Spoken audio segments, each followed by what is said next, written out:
Hi everyone, welcome to my video. আজকে আমি একটি নতুন ভিডিও নিয়ে হাজির হয়েছি আপনাদের সাথে।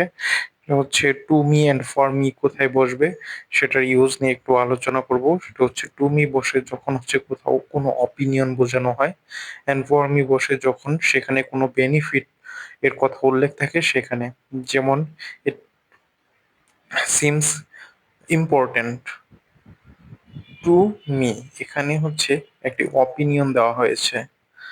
সেম ভাবে হচ্ছে eating vegetables good dash me, এখানে আমাকে বেনিফিটের কথা বলানো হয়েছে, সো এখানে ফর বসাতে হবে। সেমভাবে regular exercise is good dash me, এখানে বেনিফিটের কথা বলা হয়েছে, সো ফর বসবে। ইট লুকস অ্যাট্রাকটিভ মি, এটা অপিনিয়ন বোঝানো হয়েছে, সো টু বসবে। সো নেক্সট কি হবে সেটা আপনারা কমেন্ট করে অবশ্যই জানাবেন।